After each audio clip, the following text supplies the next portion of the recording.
World's largest office building India में बन चुका है, यानी दुनिया का सबसे बड़ा आप कह सकते हैं ट्रेडिंग हब, और ख़ास तौर पर डायमंड्स के लिए। दुनिया की सबसे बड़ी बिल्डिंग जो कि इंडिया के शहर गुजरात सूरत में बनाई गई है, उसने यूएस की पेंटागन बिल्डिंग को भी पीछे छोड़ दिया है, जो कि 80 साल पुरानी बिल्डिंग थी और 80 साल से वो दुनिया की सबसे बड़ी बिल्डिंग के तौर पर जानी जाती थी। यूएस का से पहले ये रिकॉर्ड 80 साल तक रहा है पेंटागन यूएस के पास। कि अब इंडिया डायमंड्स के ट्रेडिंग के लिए सबसे बड़ा हब बन चुका है इस दी लार्जेस्ट ऑफिस बिल्डिंग के बाद। CNN ने रिपोर्ट दी है जिसमें बताया गया है कि सूरत में एक बहुत बड़ा दफ्तर है, दुनिया का सबसे बड़ा ऑफिस जो है वो अब इंडिया के अंदर है, सूरत के अंदर है सबसे। और इसमें एक और बड़ी बात यह है कि इस बिल्डिंग के बाद, ऑफिस बिल्डिंग के बाद, सिर्फ यही नहीं है कि दुनिया की लार्जेस्ट ऑफिस बिल्डिंग है ये, बल्कि इसने बीट कर दिया है पेंटागन को। लेकिन इस बिल्डिंग के बाद दुनिया में डायमंड के रेट ऊपर नीचे जो हो गए ना, वो इंडिया करेगा। भीख मांगने वाले कभी किसी चीज का इंतखाब नहीं कर सकते। आपको याद होगा पेंटागन वाले पूरी दुनिया को कंट्रोल कर रहे हैं उसी इंडिया यानी बिल्डिंग से, तो डेफिनेटली ये भी अपने आईटी सेक्टर और बाकी दुनिया को इसी से कंट्रोल करें।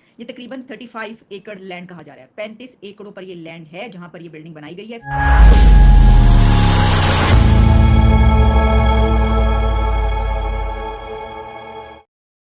नमस्कार दोस्तों, विश्व की सबसे बड़ी ऑफिस बिल्डिंग का खिताब अब तक अमेरिका के पेंटागन के पास था, जो अब छीनने वाला है। भारत में दुनिया की सबसे बड़ी ऑफिस बिल्डिंग बन रही है। ये बिल्डिंग गुजरात के सूरत में बन रही है। सूरत को हीरे के व्यापार का केंद्र माना जाता है। इस बिल्डिंग को भी हीरे के व्यापार केंद्र के रूप में इस्तेमाल किया जाएगा।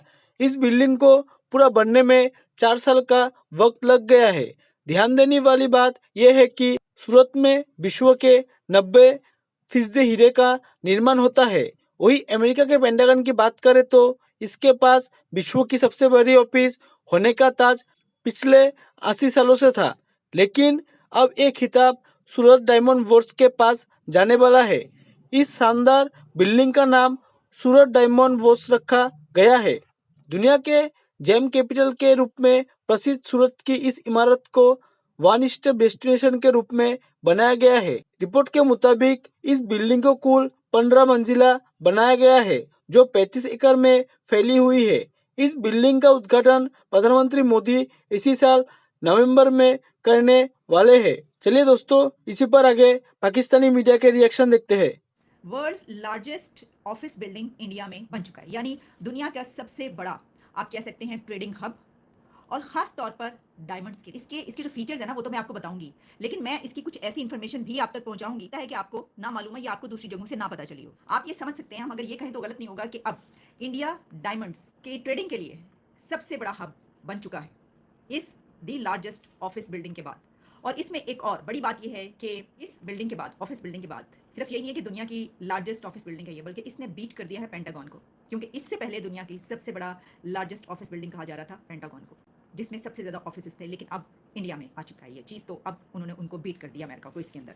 जनाब, ये है इस तरीके से कि ये तकरीबन 35 एकड़ लैंड कहा जा रहा है, 35 एकड़ों पर ये लैंड है जहाँ पर ये बिल्डिंग बनाई गई है। 15 स्टोरी कॉम्प्लेक्स है ये, सीरीज ऑफ 9 स्ट्रक्चर्स हैं, और इसमें जो है ये जो 9 स्ट्रक्चर्स हैं ये एक दूसरे से इंटरकनेक्टेड हैं। 7 मिनट्स के अंदर आप बिल्डिंग में किसी भी जगह पर होंगे, यानी 35 एकड़ लैंड पर जो बिल्डिंग बनी है और जिसको दुनिया की दी लार्जेस्ट ऑफिस बिल्डिंग कहा जा रहा है, उसमें आप कहीं पर भी हैं, लेकिन 7 मिनट्स के अंदर आप मेन गेट पर पहुंच सकते हैं। इतना ज़बरदस्त इंतजाम है इसका। 7.1 million square feet of floor space जो है वो ये है, इसमें भी इन्होंने उसको बीट किया है। हायर देन दी पेंटागन 6.5 मिलियन स्क्वायर फीट, ठीक है, यानी उनके 6.5 मिलियन थे तो इनके 7.1 मिलियन हो गए, तो उनसे काफ़ी आगे ये बढ़ चुके हैं इसके अंदर। अच्छा, इसमें 9 टावर्स हैं और 4500 इंटरकनेक्टेड ऑफिस स्पेस है, यानी 4500 ऑफिस जो हैं वो इसके अंदर समा सकते हैं या हैं। मोर देन 4500 जो कहा जा रहा है कि ऑफिस हैं, वैसे तो ये डायमंड से मुतालिका एक आप कह सकते हैं लैंडमार्क है, वो हम अभी आपको आगे बताते हैं, लेकिन इसके अंदर जो 4500 ऑफिस होंगे उसमें बैंक्स, फाइनेंशियल इंस्टीट्यूशंस, रेस्टोरेंट्स और दुनिया का वो कौन सा ऑफिस है जो इसके अंदर नहीं होगा। तो इसकी सबसे बड़ी खसूसियत ये है कि क्योंकि अब ये एक ट्रेडिंग हब बन गया यहाँ पर, तो पूरी दुनिया की कंपनीज और ऑफिस यहाँ पर अपने ऑफिस खोलने के लिए आएंगे।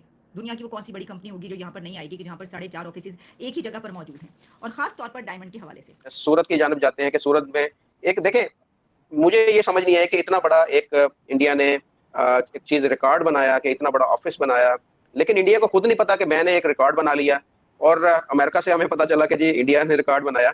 इसकी क्या वजह है यहाँ, पहले तो ये बताएं। यार, इंडिया को सब पता होता है, वही बात है, टैक्टिक्स होती हैं।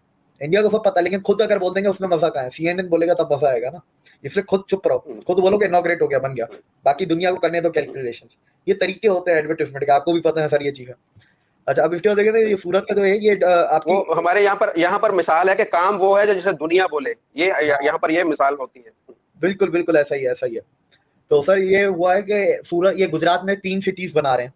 एक आपको गिफ्ट सिटी का आपको पता है, एक ढोलेरा है जो स्मार्ट सिटी इंडस्ट्रियल बना रहे हैं, और ये है तीसरा ड्रीम सिटी, जिसका ड्रीम सिटी है diamond research and mercantile city. ठीक है, तो ये पूरी एक डायमंड की इंडस्ट्री जितनी भी है उसको एक कंबाइन करके एक अच्छी जगह पे एक तरीके से समझ लें कि डायमंड इंडस्ट्रियल पार्क जैसे होता है वैसा बना रहे हैं। तो ये सूरत में बन रहा है, ये 2000 एकड़ पे बन रहा है, और ये पूरा कंप्लीटली तैयार होके जो खुलेगा वो होगा 2030 में। अब इस ड्रीम सिटी के अंदर 35 एकड़ पे ये आपका सूरत डायमंड ब्राउज बना है, जो दुनिया की सबसे बड़ी अब ऑफिशियली बिल्डिंग बन चुकी है। 80 या 90 सालों बाद पेंटागन का जो खिताब था कि दुनिया की सबसे बड़ी ऑफिस, उसको छीन के अब ये बन गए हैं। तो सूरत डायमंड ब्राउजर इस तरीके से समझे कि अब दुनिया में पहले क्या होता था कि दुनिया के 95% diamonds cut and polish India में होते थे, ठीक है, लेकिन इस बिल्डिंग के बाद दुनिया में डायमंड के रेट ऊपर नीचे जो हो गए ना वो इंडिया करेगा।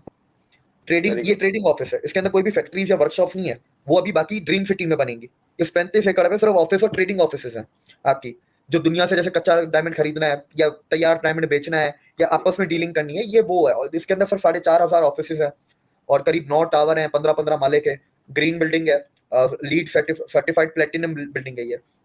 तो अब जैसे गिफ्ट सिटी है, गिफ्ट सिटी में जैसे कमोडिटी एक्सचेंज बनाया, क्यों? ताकि दुनिया में गोल्ड के भाव ऊपर नीचे इंडिया कर सके हिस्सेदारी। ये नहीं कि सिर्फ इंडिया ही करेगा, लेकिन अब जो पहले अमेरिका यूके करते थे, अब उसके अंदर इंडिया भी एक जुड़ गया, अब इंडिया की भी हिस्सेदारी है, इंडिया भी अपने इशारों से ऊपर नीचे कर सकता है। कमोडिटी में गोल्ड के अलावा और भी बहुत कुछ आता है, पर gold was the most important India के लिए। भी फिलहाल गोल्ड बहुत इंपॉर्टेंट है, क्योंकि उनको गोल्ड बैक करेंसी करनी है, डीडॉलराइजेशन के लिए उनको गोल्ड ज्यादा से ज्यादा चाहिए। सेम ये डायमंड का है, अब दुनिया में से डायमंड के रेट भी ऊपर नीचे इंडिया के जरिए होंगे, इंडिया की मदद से होंगे। और दुनिया में सबसे ज्यादा जो डायमंड माइन किए जाते हैं वो रशिया से किए जाते हैं, और इंडिया सबसे ज्यादा डायमंड भी रशिया से ही खरीदता है। तो अब एक ये भी कनेक्शन बैठता है जो पूरी दुनिया में एक तरीके के बीच में सैंक्शन भी लगाने की कोशिश की थी अमेरिका ने, पर इंडिया ने कहा get out, go to hell. दुनिया की सबसे बड़ी बिल्डिंग जो कि इंडिया के शहर गुजरात सूरत में बनाई गई है, उसने यूएस की पेंटागन बिल्डिंग को भी पीछे छोड़ दिया है, जो कि 80 साल पुरानी बिल्डिंग थी, और 80 साल से वो दुनिया की सबसे बड़ी बिल्डिंग के तौर पर जानी जाती थी। यूएस का मिलिट्री हेडक्वार्टर था, जिसको इंडिया ने बीट कर दिया है। इंडिया ने अपने शहर गुजरात में दुनिया की सबसे बड़ी बिल्डिंग बनाकर क्या कहेंगे? मैं यही कहना चाहूंगा कि इंडिया ने किस फील्ड में किस कंट्री को बीट नहीं किया। आप IT सेक्टर देख लें, आप उसका इंडिया के एक्सपोर्ट्स देख लें, आप उसके साथ साथ इंडिया का जो डेवलपमेंटल मॉडल है, इंडिया का इंफ्रास्ट्रक्चर है, कोई एक आप इंडिया का प्रोजेक्ट देख लें, इंडिया ने किस प्रोजेक्ट में किस कंट्री को बीट नहीं किया। इंडिया चंद्रयान जब इंडिया का फेल हुआ, हम लोग उस पर जो है अपनी दादें वसूल करते रहे कि इंडिया का जो मिशन था वो नाकाम हो गया। हम लोग उस पर खुश होते रहे, हमें ये नहीं पता था कि 2 साल बाद वो कामयाब हो जाएंगे और हम लोग वहीं के वहीं पड़े रहेंगे। हम आज भी वहीं पर हैं, उनका मिशन कामयाब हो गया। अब हम हमारी सफों में जो है वो खलबली मची हुई है, सफे मातम बिछी हुई है कि इंडिया जो है वो आसमान तक चला गया, हम लोग अभी तक यहीं पर हैं, हमारे साथ कुछ नहीं हुआ। हम तो जमीन पर ही तरक्की नहीं कर सके, आसमान पर जाना तो बहुत दूर की बात है। कुछ दिन पहले इंडिया के प्राइम मिनिस्टर नरेंद्र मोदी ने एक स्टेटमेंट दी थी।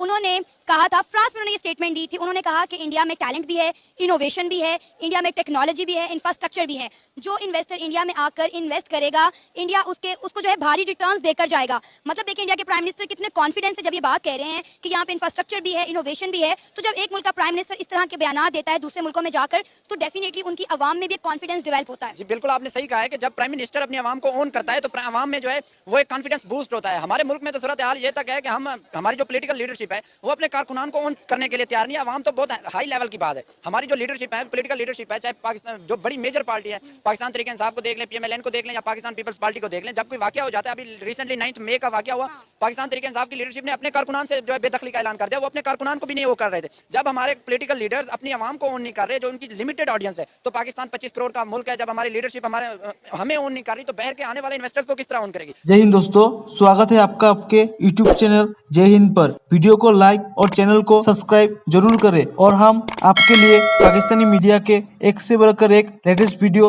लाते रहेंगे।